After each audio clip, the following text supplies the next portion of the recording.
আসসালামু আলাইকুম দর্শক। অন্যমঞ্চের আলোচনায় আজকে আমাদের আমন্ত্রিত অতিথি হিসেবে আছেন দিল্লি যাচ্ছেন পররাষ্ট্রমন্ত্রী খলিলুর রহমান। কাগজে কলমে বলা হচ্ছে এই সফরে জ্বালানি, ভিসা, গঙ্গার পানি চুক্তি এবং সীমান্ত ইস্যু নিয়ে আলোচনা হবে। কিন্তু এই সফরের উদ্দেশ্য কি শুধুই অফিসিয়াল আলোচনা, নাকি ভেতরে ভেতরে রয়েছে অন্য ইস্যু?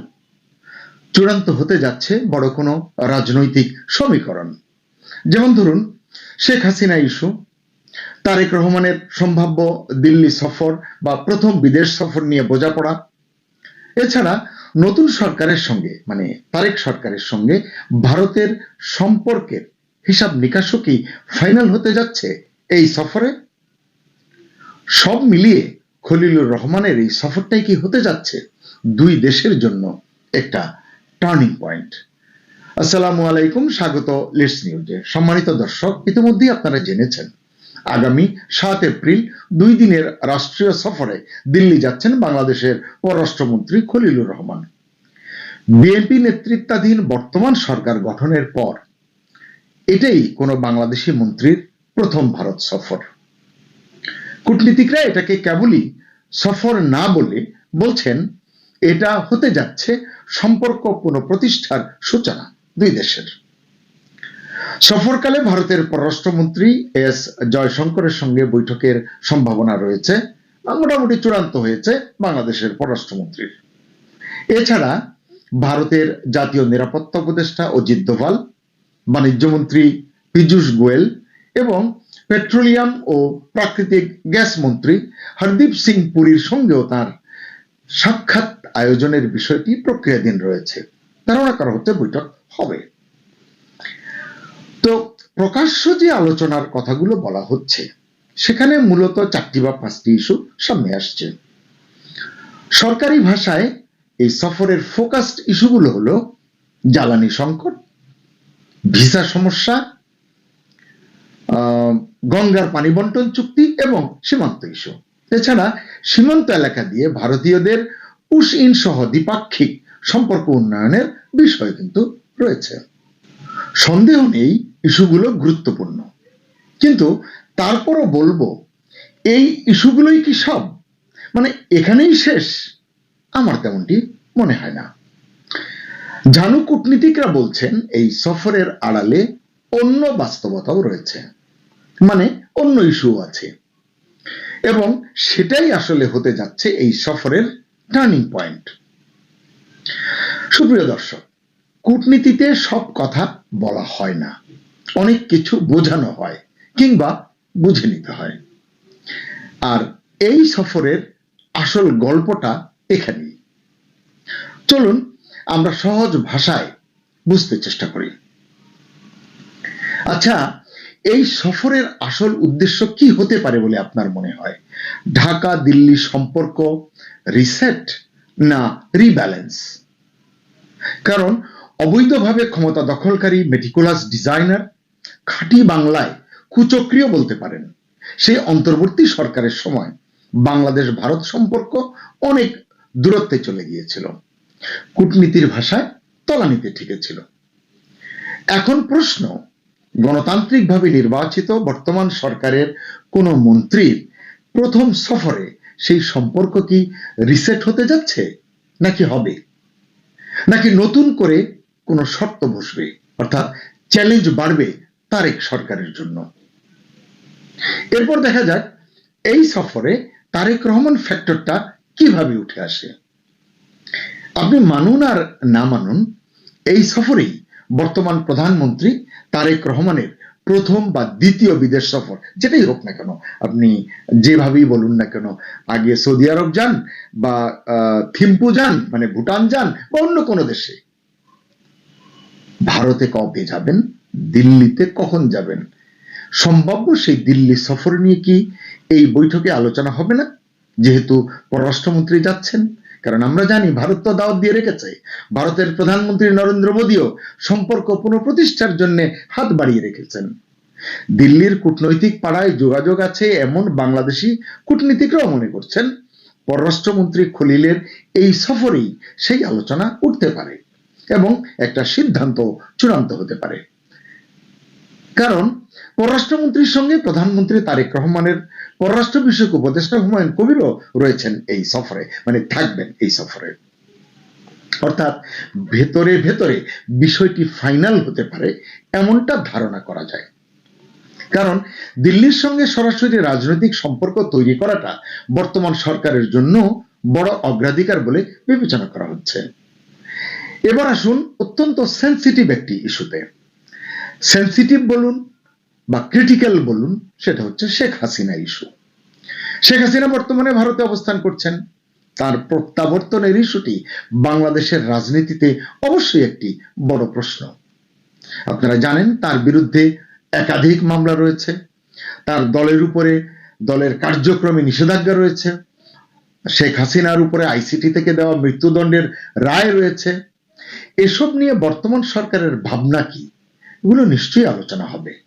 দিল্লি নিশ্চয়ই এই সব বিষয়েরও একটা কুল কিনারা পেতে চেষ্টা করবে আসন্ন সফরে, আসন্ন আলোচনাগুলোতে। তাই মনে করা হচ্ছে সরকারিভাবে না বললেও শেখ হাসিনা ইস্যুটি অটোমেটিক্যালি আলোচনায় এসে যাবে। এবং কেউ কেউ এমনটাও মনে করছেন বর্তমান সরকারের জন্য এটা একটা স্মার্ট মুভ হবে যদি তারা এই ইস্যুতে একটা উইন উইন সিচুয়েশন তৈরি করতে পারে। আপনারা জানেন ত্রয়োদশ জাতীয় সংসদ নির্বাচনে আওয়ামী লীগ অংশ নিতে পারেনি। কেন পারেনি সেটা আপনারা জানেন। কিন্তু শেষ মুহূর্তে দেখা গেছে ভোটের দিন বিএনপিকে আওয়ামী লীগ সমর্থকরা, কর্মীরা নীরবে সমর্থন দিয়েছে। এটি এখন আওয়ামী লীগের তরফ থেকেও বলা হচ্ছে এবং বিএনপিরও অনেকে এটি স্বীকার করেন। এই আলোচনাটি আসলে এখন সর্বত্র চলছে। এরই ধারাবাহিকতায় রাজনীতির ভেতরে ভেতরে একটা নতুন সমীকরণ এই সফরে তৈরি হতেই পারে। আমরা জানি পররাষ্ট্রমন্ত্রী খলিলুর রহমান ইতিমধ্যেই গত 14 মার্চ যুক্তরাষ্ট্র এবং তুরস্ক সফর করেছেন। ওই সফরের উদ্দেশ্য ছিল জাতিসংঘ সাধারণ পরিষদের 81তম অধিবেশনের সভাপতি পদে বাংলাদেশের পক্ষে সমর্থন আদায়ের তদবির, এবং এতে তিনি কিছুটা সফল হয়েছেন। যুক্তরাজ্য ইতিমধ্যে সমর্থনও দিয়েছে। এবার দিল্লি সফরের মধ্য দিয়েই খলিলুর রহমানের বড় পরীক্ষা শুরু হতে যাচ্ছে। কারণ বড় শক্তিগুলোর মধ্যে ভারসাম্য রক্ষার কৌশলী বাংলাদেশের মতো দেশের কূটনীতি, পররাষ্ট্রনীতির ক্ষেত্রে গুরুত্বপূর্ণ বলে বিবেচিত হয়। আগেই বলেছি খলিলুরের এই সফরকে বাংলাদেশ ভারত কূটনৈতিক সম্পর্কের ক্ষেত্রে গুরুত্বপূর্ণ হিসেবে দেখা হচ্ছে। কারণ ঢাকা ও দিল্লির সম্পর্ক কোন দিকে এগোবে এই সফর থেকেই সেটা হয়তো স্পষ্ট হবে। বর্তমান সরকার দায়িত্ব নেওয়ার পর থেকে আমরা দেখেছি বাংলাদেশ ভারত সম্পর্কের উন্নতি ঘটেছে বা ঘটতে শুরু করেছে। সংশ্লিষ্টরাও এটি স্বীকার করছেন। ইতিমধ্যেই বাংলাদেশের প্রতিরক্ষা গোয়েন্দা মহাপরিদপ্তরের ডিজিএফআই এর প্রধান মেজর জেনারেল মোহাম্মদ কায়সার রশিদ চৌধুরী নয়াদিল্লি সফর করেছেন। অনেকের সঙ্গে অনেক লেভেলে তিনি আলোচনা করেছেন, কথা বলেছেন। সম্পর্ক পুনঃপ্রতিষ্ঠার বা পুনর্নির্মাণের একটি চেষ্টা তিনি করেছেন। আবার দেখা যাচ্ছে যে প্রায় 2 মাস বন্ধ থাকার পর দিল্লি এবং আগরতলায় বাংলাদেশের মিশন থেকে ভারতীয় নাগরিকদের জন্য ভিসা কার্যক্রম চালু হয়েছে। বাংলাদেশের ভেতর দিয়ে কলকাতা, ত্রিপুরা, ঢাকা পরিবহন ও সীমিত আকারে আবার চালু হয়েছে। বাংলাদেশে ভারত কনসুলার থেকে বাংলাদেশিদের জন্য স্বল্প পরিসরে ভিসা প্রদান করছে ভারত। তবে এখনো বন্ধ রয়েছে ভারতের ভ্রমণ ভিসা। এটা হতে পারে এই সফরের অন্যতম আলোচনার ইস্যু।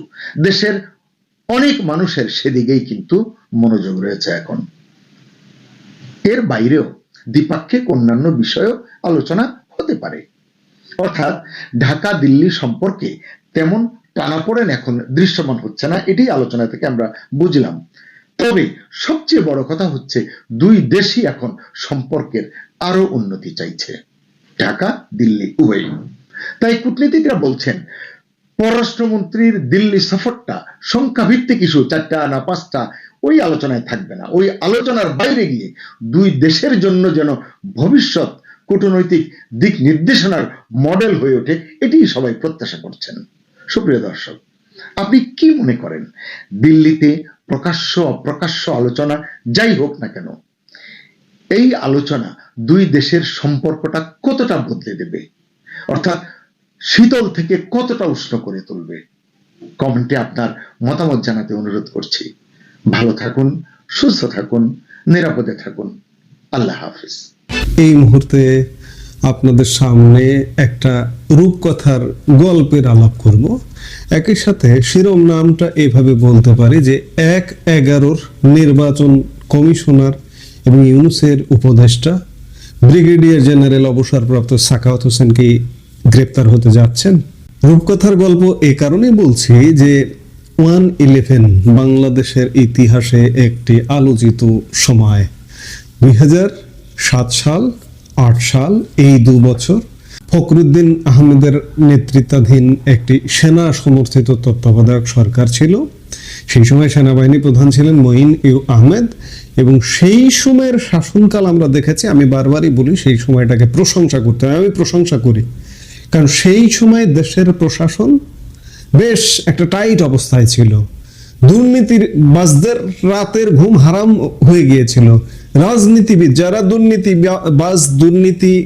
মাধ্যমে রাজনীতি করেছেন, রাজনৈতিক চর্চা করেছেন, তাদের রাতের ঘুম হারাম হয়ে গিয়েছিল।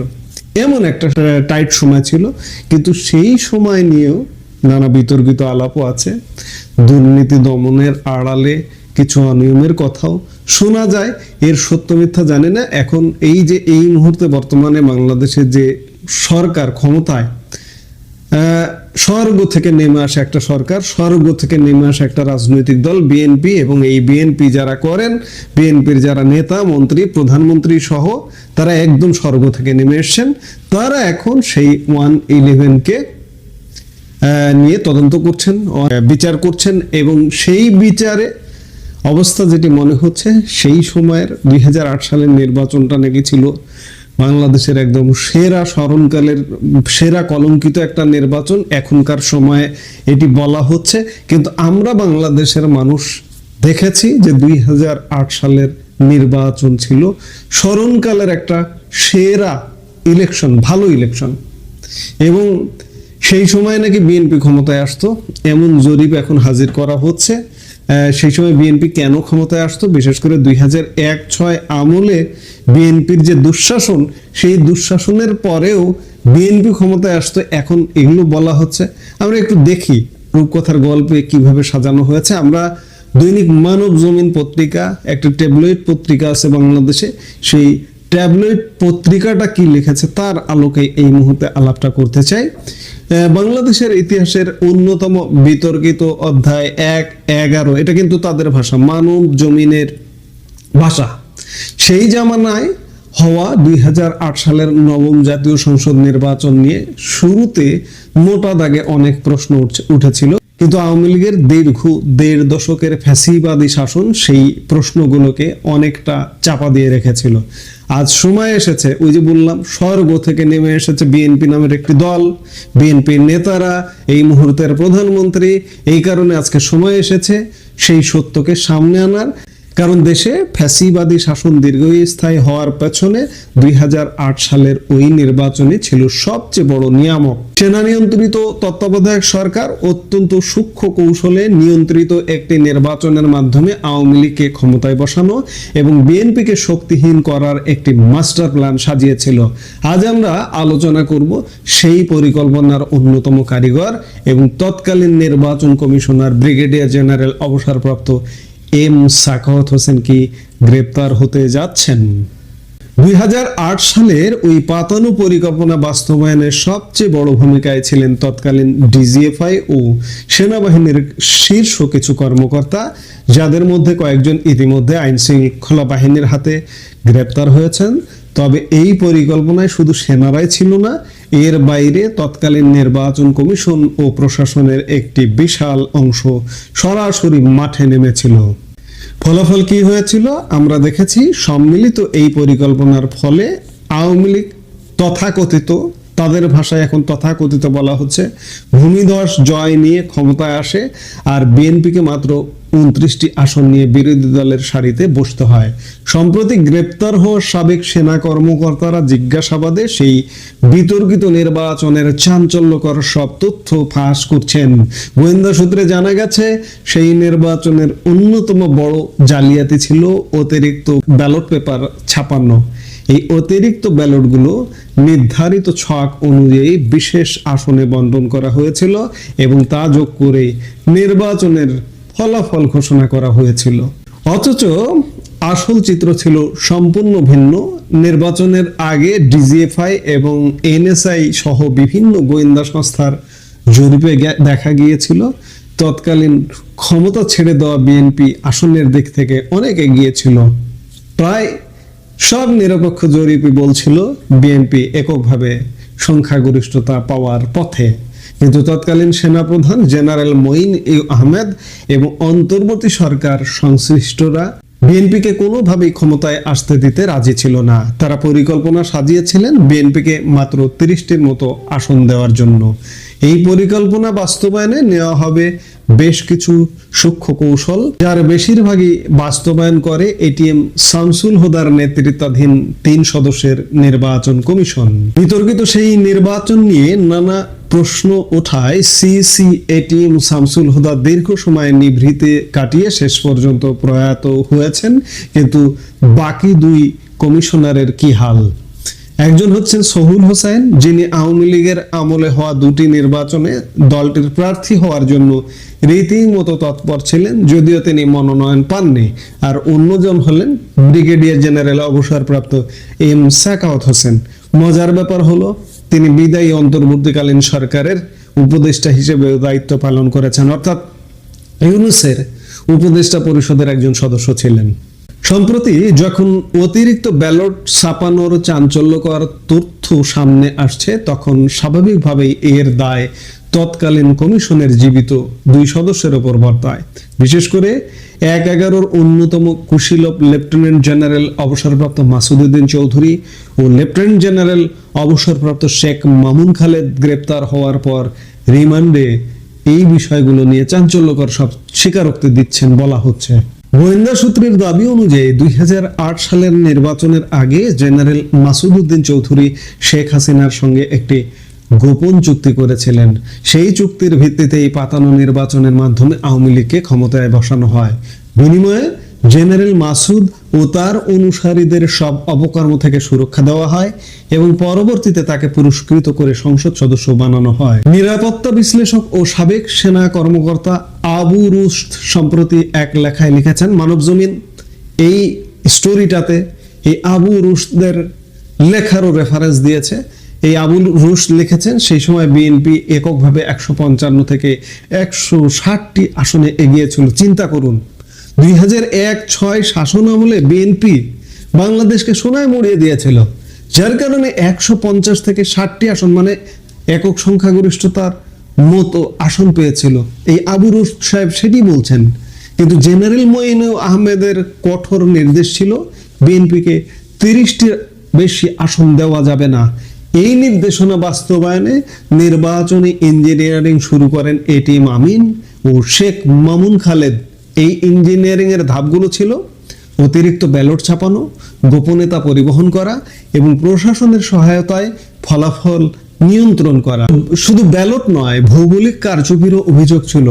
এশিয়া ভিত্তিক আন্তর্জাতিক সংস্থা ANFREL তাদের প্রতিবেদনে বলেছিল, সেই সময় সীমানা পুনর্নির্ধারণ আইনসম্মত মনে হলেও এর রাজনৈতিক ফলাফল ছিল পক্ষপাত দুষ্ট। দীর্ঘদিনের পরিচিত ভোটার কাঠামো ভেঙে দিয়ে বিএনপির সেফ সিট বা নিরাপদ আসনগুলোকে অকার্যকর করে দেওয়া হয়েছিল। জরুরি অবস্থার কারণে রাজনৈতিক দলগুলো তখন শক্ত প্রতিরোধ গড়ে তুলতে পারেনি। সবচেয়ে বেদনাদায়ক তথ্য হলো বেগম খালেদা জিয়া এই ষড়যন্ত্রের কথা জানতে পেরে নির্বাচন থেকে সরে দাঁড়াতে চেয়েছিলেন, কিন্তু জামাতের এক শীর্ষ নেতা, যাকে পরবর্তীতে আওয়ামী লীগ সরকার ফাঁসি দেয়, তিনি বেগম জিয়াকে আশ্বস্ত করেছিলেন যে সব জরিপে বিএনপি এগিয়ে আছে এবং তারা জয়ী হবে। দর্শক, ইতিহাসের চক্র আজ ফিরে এসেছে। শেখ হাসিনাকে ক্ষমতায় বসানোর জন্য দায়ী পরবর্তী দুই CEC K M Nurul Huda এবং কাজী হাবিবুল আওয়াল এখন কারাগারে। নুরুল হুদা রাতের ভোটের জন্য এবং আওয়াল ডামি নির্বাচনের জন্য অভিযুক্ত। তাহলে যে নির্বাচনের মাধ্যমে এই ফ্যাসিবাদী শাসন সূচনা হয়েছিল, সেই 2008 সালের নির্বাচনের কুশীলবরা কেন ধরাছোঁয়ার বাইরে থাকবেন? গোপন সূত্রে খবর পাওয়া গেছে তৎকালীন নির্বাচন কমিশনার ব্রিগেডিয়ার সাখাওয়াত হোসেন ও সোহুল হোসেন এখন কড়া নজরদারিতে রয়েছেন। অতিরিক্ত ব্যালট পেপার ছাপানো এবং নির্বাচনী ইঞ্জিনিয়ারিং এর অকাট্য তথ্য সামনে এলে সাবেক উপদেষ্টা সাখাওয়াত হোসেনের গ্রেপ্তার হওয়া এখন সময়ের ব্যাপার মাত্র বলেই অনেকে মনে করছেন। আপনার কি মনে হয় 1/11 এই কুশীলবদের বিচার কি এই সরকারের আমলে হওয়া উচিত? আপনার মতামত কমেন্টে জানাতে পারেন। আমাদের রূপকথার গল্পটা শেষ হলো। এই মুহূর্তের ভিডিও থেকে বিদায় নিচ্ছি। সবাই ভালো থাকুন, সুস্থ থাকুন।